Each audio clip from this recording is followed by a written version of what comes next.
The young woman looked again at her map, turning it this way and that, trying to figure out which way she should be going. "Excuse me, sir?" she calls out to a passing man, but he pays her no mind. A woman walks past and stops when the woman tries her hand at the local language. "Bud, Laska?" "Da?" the woman asks her. "Vi, rozmovlejete, angliskoju?" "Niet," the woman replies before continuing on her way. The young woman feels that this is hopeless. Outside of a few phrases like hello, goodbye, and where is the bathroom, her local language skills are sorely lacking. She's still at the beginning of her grand trip of Europe that saw her starting on the eastern side of the continent with the plan to travel westward and finish her journey in Paris. She's traveled a bit before, but here in this Ukrainian city, she's realizing that she may be out of her comfort zone. This trip is very important to her, though. After her parents were killed in a car wreck, she was paralyzed with grief and barely left her room for months. She decided that she needed to get away and give herself a clean break from everything back home, and so she decided to do what her parents had done when they were her age and backpack across Europe. All of the pictures from their trip showed the two of them together, smiling and happy in front of great landmarks. But here she was, alone, scared, and unable to even find her hostel. "Sir, can you help me?" she cries to another passing man, waving her map towards him. But he too ignores her pleas. The young woman zips up her jacket. It's getting late, and the setting of the sun is accompanied by a cold breeze. She looks up and down the city street, and even though there are still plenty of people around, it feels as though all she can see are unfriendly faces. Her face lights up when she spots something, though. It's a police officer.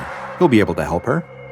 The young woman runs towards the police officer who is standing near the side of the road, or at least she thinks he must be a police officer. His gray uniform looks a little old-fashioned, but it's neat and well-fitting, and he's holding what appears to be a baton used for directing traffic. The young woman approaches the officer, but his back is to her as he gazes out towards the street. Unsure of what else to do, she reaches out with some hesitancy and taps the man on the shoulder, causing him to wheel around to face her. He stares at her without speaking. Do you speak English?" the young woman asks. "Yes, little," he responds in a thick Ukrainian accent. "Oh, thank goodness. You have to help me, please. I'm completely lost and I don't know what to do." As people continue to walk past her without giving any notice, she goes on to explain that after arriving in the northeastern Ukrainian city, she took what she thought would be the right bus, but ended up going in the completely wrong direction. Now she has no idea where she is, and is worried she won't make it to her hostel before night falls. "Where is your hostel?" the policeman asks. "Somewhere called the..." She looks down at the words scribbled on the margins of her map. The Studentskaya?" she tells him. "Ah, yes, the police officer says. There are many hostels there, including some specifically for foreign visitors and students. She has been very unlucky, though, since it was actually near the metro station she first arrived at. He can help her get there, though. There is a bus that will take her straight there, and the stop is only a few blocks away. He can walk with her there if she likes." The young woman accepts his kind offer, and the two start heading down the sidewalk together. As they walk, he asks what she is doing in their city, and she explains how she just needed to get away and see the world. She's unsure why, but she feels like she can confide in this policeman, and she begins to explain what happened to her parents, how alone she felt at home, and how this trip is meant to be a life reset, but so far, it's off to a terrible start. "We have phrase," he tells her. "Sigda może być gorzej." "What does that mean?" she asks. "It can always get worse. This way." The police officer points towards an alleyway and starts walking towards it. He can tell the young woman is feeling apprehensive about entering the dark space between the buildings, and he assures her that it is a shortcut. There's nothing to be afraid of. The two walk into the alley together. The young woman again starts telling him about her life back in the United States, what she plans to do when she gets back, how she hopes the trip will be a turning point for her. As she talks, she fails to notice that the police officer has begun to slow. She does notice, though, that the shadow of the police officer has suddenly started to stretch out on the ground in front of her. She stops and watches as the shadow keeps moving, growing larger and larger. It stretches and lengthens, even as hers stays the same. She also realizes that the sound of the policeman's footsteps have also stopped. She slowly turns to see it standing in the place where the police officer should be. A grotesque, horrible sight. A massively tall creature with long, disgusting limbs. She's too scared to scream as she continues looking up its gigantic body, before finally looking at its face, or what's left of it. Half of its jaw hangs unhinged, as if it has been torn from its joint. and that has no ears or nose. She trembles in fear as she wonders if whatever this thing is can see her, since it also has no eyes. The last thing she sees before she turns to run is the creature lifting up one of its arms, where its hand has been replaced by a black and white metal rod that it brings down with terrifying speed and crushes her skull. Привit! Today's file exploration has taken us to Ukraine, though the anomaly known as SCP-1366-RU has been known to appear in a number of other countries as well. SCP-1366-RU is a humanoid creature that, from what the SCP Foundation has been able to observe, appears to be sapient and resembles a police officer, or militia, from the 1970s Soviet Union. It wears a long, dark gray coat, tall black leather boots, and a cap, and holds a black and white baton reminiscent of the type used by police officers in Russia and many Eastern European countries to direct traffic. When an individual begins interacting with SCP-1366-RU, they will find that they feel as if they are talking to a regular police officer and having a completely normal conversation. It is capable of exerting a mental influence over the person speaking with them, allowing it to easily mislead and deceive them, which explains why they ignore the fact that the officer is wearing a uniform that is several decades out of date. Those who pass by will not seem to notice the anachronistic clothing either, and they will pay no mind to what is happening. This same effect extends to those viewing SCP-1366-RU on a live feed, and it is only when recordings are viewed that its true form is revealed. SCP-1366-RU's actual appearance is that of a mummified human corpse, though it is taller than any human at over 5 meters in height, with arms and legs that are disproportionately long, with the legs alone making up 2/3 of its total height.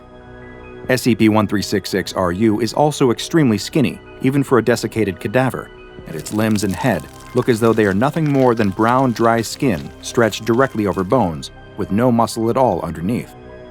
Its left hand appears to be missing, and in its place, the creature has a black and white rod fused directly into its arm. 1366-RU's face appears as though it has suffered tremendous injuries. Its eyes, nose, and ears all look as if they have been removed from its face, and the left half of its lower jaw hangs freely in its joint as though it were torn away. Despite this damage to its face, it is still quite capable of speech, at least when people are perceiving it in its human form. It's currently unknown why, but SCP-1366-RU appears to be primarily interested in kidnapping and killing people who are in countries that once belonged to the former Soviet Union. So far, there has been no commonalities between the victims except for one thing: all of their parents were dead at the time of their abduction. Once the Foundation realized this uniting factor, they were able to create a scenario in which the anomaly appeared, though so far, this has only been successful one time. Foundation researchers located a member of Class D personnel who was an orphan, D-1935, and equipped them with a radio headset, a video camera, and a microphone, and instructed them to walk the streets of a city located in a country which was once part of the USSR. The D-Class was observed on location by members of MTF Eta-10, nicknamed See No Evil, and they watched as D-1935 suddenly stopped on the sidewalk. He was approached by a police officer with an out-of-date uniform who saluted the D-Class with his right hand.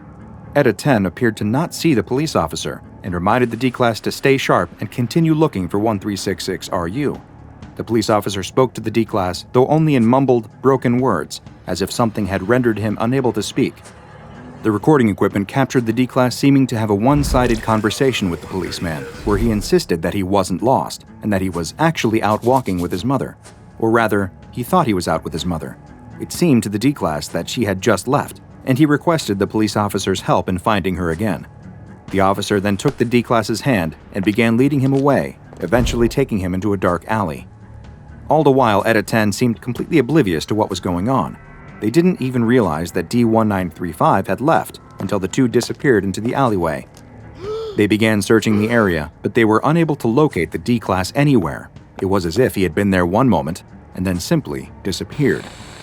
Luckily, D-1935 had also been equipped with a GPS tracking beacon, but when Eta-10 looked at their locator, they were convinced something was wrong, since it showed that the D-Class was now over 5,000 kilometers away.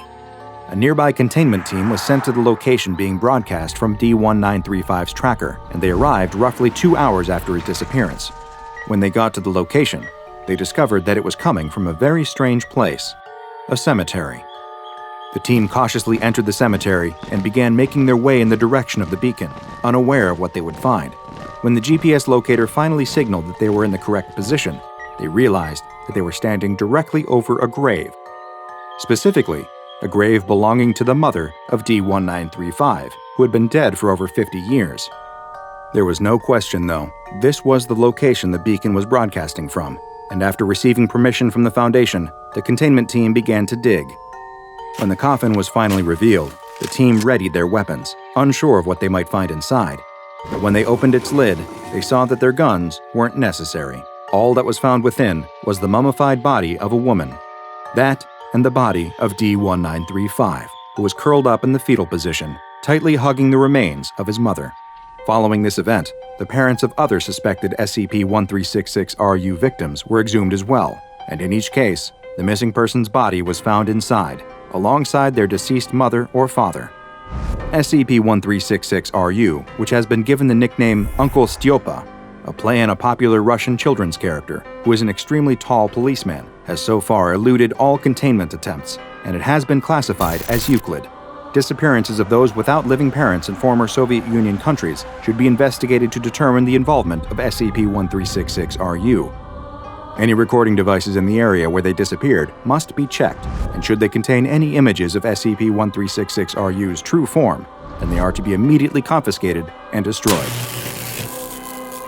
Now go and watch another entry from the files of Dr. Bob, like SCP-1098-RU, the Theater of Living Puppets, for another anomaly from the Russian SCP Foundation, and make sure you subscribe and turn on notifications so you don't miss a single anomaly as we delve further and further into the SCP Foundation's classified archives.